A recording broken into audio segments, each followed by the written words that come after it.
santa milagrera, la de difunta correa, enclavada en un peñón, mirando a la cordillera, hasta ahí llegó de Olinda, por la fatiga rendida, apretando entre sus brazos su retoñito de vida. Walls between the countries with the most and those with the least cannot stand. The greatest danger of all is to allow new walls to divide us from one another.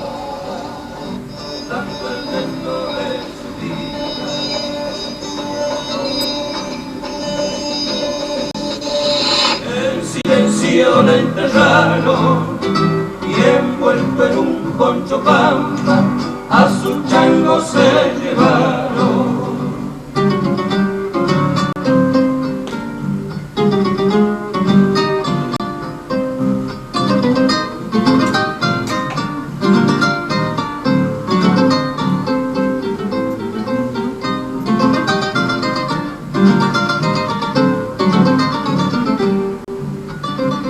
Soles, ruegos y llanto, no le faltó en el camino, las fuerzas la abandonaron, no llegaba a destino, patroncita del arriero, los cuyanos te veneran y tu parientes de nombre, para el puertero que llega.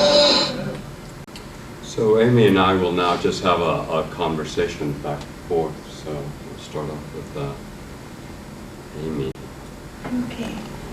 So what I have been doing recently in relation to the tool is not only working on poetry for it, but also trying to write about these kind of some of the, I would say, aesthetic philosophy or principles behind the tool as a project. And we have been interested in trying to do this kind of writing because the tool has been understood completely as a political gesture rather than being understood as an aesthetic gesture as well. So I've been writing fragments, and so I wrote some new ones for this presentation. So I'm not sure.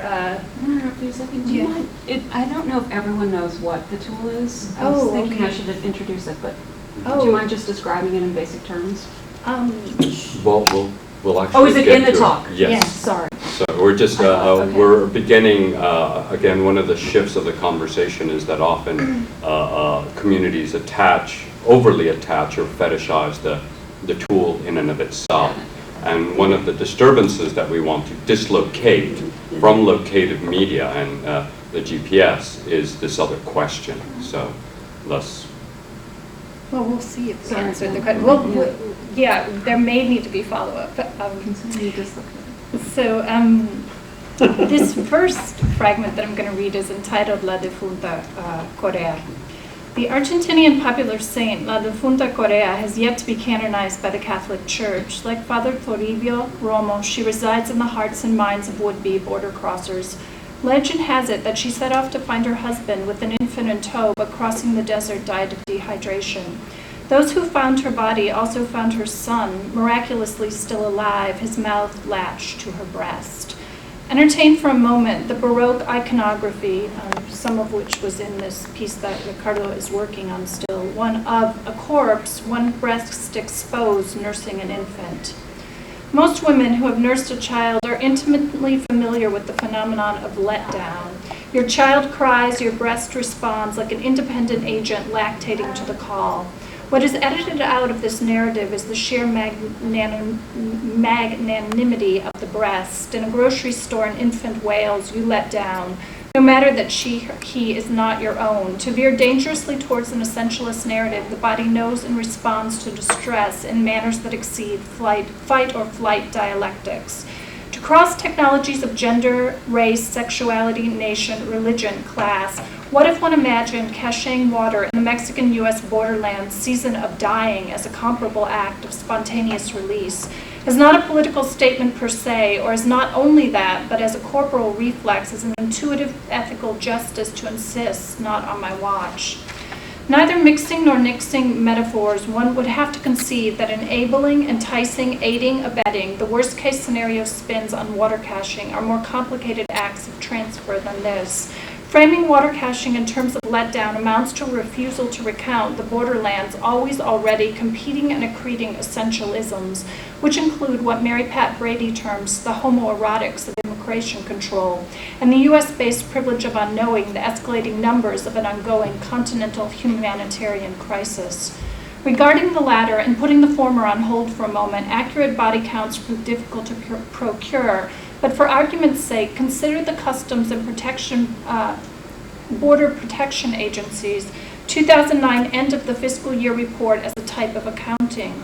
There were 416 border crossing related deaths from January to October 2009. Add that to 390 in all of 2008, 398 in 2007. Or, to get a comparative perspective on the neo-colonial immediate and slow violences and silences of the Mexican-U.S. borderlands region, tally the fear of small or large numbers against those of belonging in two Berlins.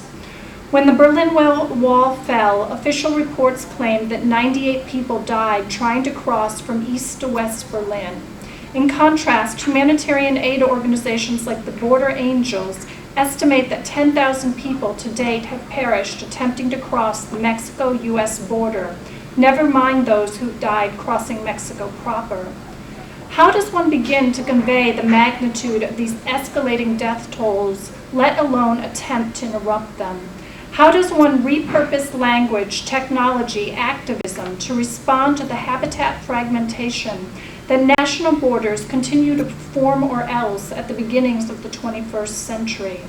How does one account for the longitudinally minded global lack of accountability that time and again risks everything for the longevity of multinational corporations, all the while colluding in the latitudinal micro and macro management, aka disposability of what Lauren Berlant terms ungrammatical bodies?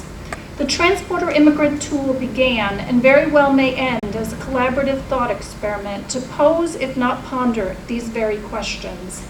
Housed on a GPS-enabled cell phone platform, the Transborder Immigrant Tool was conceived of as a last-mile, last-ditch safety device designed to lead its user, incidentally of any citizenship, to water caches or emergency help on the U.S. side of the border. Subsequently, the Transborder Immigrant Tool was revised to incorporate poetry, conceived in the spirit of Audre Lorde's pronouncement that the latter is not a luxury.